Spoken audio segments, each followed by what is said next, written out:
जैसा कि आप सबको पता है, आपको ये बोला जाता है कि आर्ट्स लोगे तो जीवन में कुछ नहीं कर पाओगे, या फिर अगर आपने आर्ट्स ली है तो उसके अलावा आपके पास कोई भी स्कोप नहीं है, साइंस लोगे ज़्यादा बेटर है। आर्ट्स वही बच्चा लेता है जिसके मार्क्स कम आते हैं जीवन में, जिसे स्ट्रगल नहीं करना होता या कुछ नहीं करना होता। ये सारी बातें आपने अपने पेरेंट्स से, अपने आसपास से, आपने अपने रिश्तेदारों से सबसे सुनी होंगी।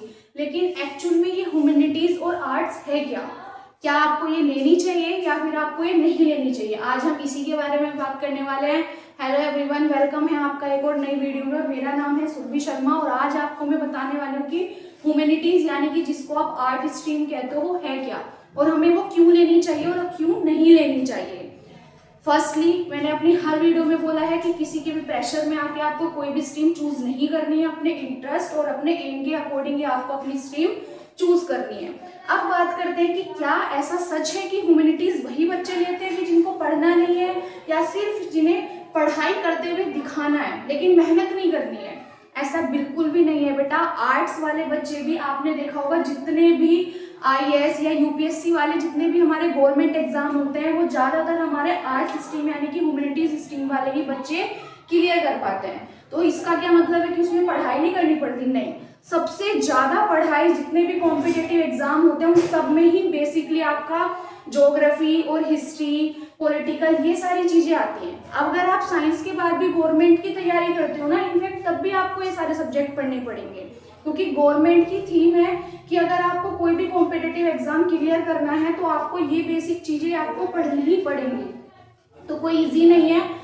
अगर हम बात करें इसके स्कोप की, तो इसके अंदर जो स्कोप्स होते हैं वो भी आपको ऑलरेडी पता है। ऐसा नहीं है कि सिर्फ पढ़ने से सिर्फ हम गवर्नमेंट सर्विसेज की तरफ जाते हैं, या सिर्फ हम टीचर ही बन सकते हैं, या हम सिर्फ इन्हीं फील्ड में जा सकते हैं। नहीं, आज के टाइम में बेटा टाइम चेंज हो चुका है और कोई भी चीज़ ऐसे सिर्फ नहीं बच गई है। हर एक में फील्ड में अलग अलग अपॉर्चुनिटीज़ हैं। बस आपको खोजना है कि मैं क्या कर सकता हूँ, वो आपके लिए ज़्यादा ज़रूरी है। अगर हम इसके सब्जेक्ट्स की बात करें तो इसके अंदर जो सब्जेक्ट्स होते हैं वो आपके मेनली हिंदी होता है, इंग्लिश होता है, जियोग्राफी होता है, आपका हिस्ट्री होता है, इको होता है और आपका पॉलिटिकल होता है। ये सारे बेसिकली आपके पास सब्जेक्ट होते हैं इसके अंदर। इन सब में आपकी चॉइस होती है। जैसे ये आपके 4 सब्जेक्ट हैं, इनमें आपकी चॉइस होती है कि आपका जिसमें भी इंटरेस्ट हो आप ले सकते हो। ये इसमें सब्जेक्ट होते हैं। तो क्या इन सब्जेक्ट में मेहनत नहीं करनी पड़ती? अगर मैं अपने पर्सनली अपने उससे बताऊँ, एक्सपीरियंस से आपको, आज आपके सामने मैं साइंस पढ़ाती हूँ, मैथ्स पढ़ाती हूँ कि मेरा उधर इंटरेस्ट था, बट एक्चुअल में जो मेरी 12th में स्ट्रीम थी ना वो आर्ट थी। क्यों? क्योंकि उस समय पे मुझे चूज करना, जैसे आज आपको हम बता पा रहे हैं कि स्ट्रीम में डिफरेंसेस क्या है और आपको क्या लेना चाहिए, क्योंकि उस समय मेरे पास टाइम नहीं था और मेरे को कोई भी ऐसे गाइड करने वाला नहीं था कि मुझे आर्ट लेनी चाहिए, या फिर अगर मैं आर्ट ले लूँगी तो मैं साइंस फील्ड में कुछ नहीं कर पाऊंगी। ये समझाने वाला मेरे को कोई नहीं था, इसीलिए मैंने आर्ट्स की थी। मैं खुद आर्ट्स की स्टूडेंट हूँ, बट मेरा जो इंटरेस्ट है ना वो हिस्ट्री की तरफ बिल्कुल भी नहीं है। ज्योग्राफी को, पॉलिटिकल मैं कवर कर लेती हूँ, लेकिन हिस्ट्री की तरफ मेरा इंटरेस्ट बिल्कुल भी नहीं है। तो जिस भी सब्जेक्ट में आपका इंटरेस्ट हो वो सब्जेक्ट आप चूज करो। बट ऐसा नहीं है कि इसमें स्कोप नहीं है। आज के टाइम में अगर हम बात करें, जितने भी डिजिटल मैनेजर्स होते हैं, जितने भी इंटीरियर हमारे कोरियोग्राफ होते हैं, सारी चीज़ें डिजिटल फील्ड में अगर हम बात करें तो सबसे ज़्यादा आपके आर्ट्स वाले निकलते हैं, जो एडिटिंग करते हैं आपकी, जिनकी नीड आज के टाइम में सबसे ज़्यादा है। फोटोग्राफी हो गया, होटल मैनेजमेंट हो गया। अगर आप इसके स्कोप की बात करो तो सबसे पहले तो आपके पास यहाँ पे गवर्नमेंट सर्विस का स्कोप होता है।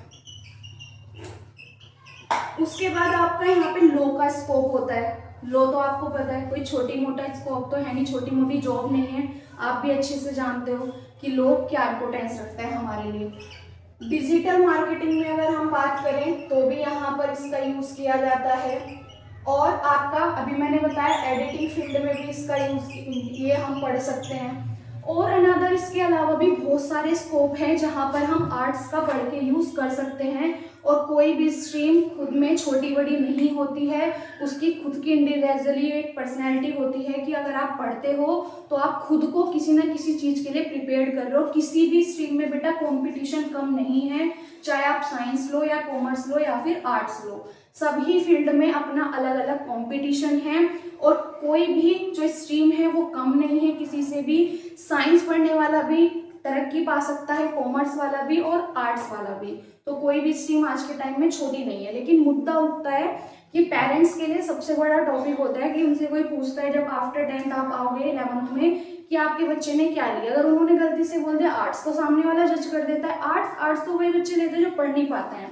लेकिन अगर आपके पेरेंट्स इस चीज़ को बोल रहे हैं तो आपके पास पॉइंट्स होने चाहिए कि आप उन्हें कैसे बता पाओ कि आर्ट्स भी मतलब है कुछ, या ह्यूमैनिटीज़ भी जो है उसकी भी वैल्यू है, हम क्यों आर्ट्स लेना चाहते हैं। तो ये कुछ की पॉइंट्स हैं आपके लिए जिनको आप रख के अपने पेरेंट्स को समझा सकते हो कि किसी भी फील्ड में या किसी भी स्ट्रीम में, हर फील्ड में हर स्ट्रीम का स्कोप है आज के टाइम में, और आपको बिल्कुल भी पीछे नहीं भागना है। अगेन मैं बिल्कुल बोलती हूँ कि आपको अपनी स्ट्रीम जो है वो अपने इंटरेस्ट के और अपने एम के अकॉर्डिंग ही चूज करनी है। हमारे समय में ये सारी चीज़ें हमें समझाने वाला कोई नहीं था, पर आपके टाइम में हम सब हैं आपको समझाने के लिए, आपके पास टाइम भी है। तो अपना डिसीजन जो भी लो वो अच्छे से लो। और आपकी जो क्लासेस हैं वो जल्दी स्टार्ट होने वाली हैं, क्लास 10th की भी और क्लास 11th की भी। तो आप चैनल से जुड़े रहिएगा, आपको अपडेट मिलती रहेगी। Thank you for watching.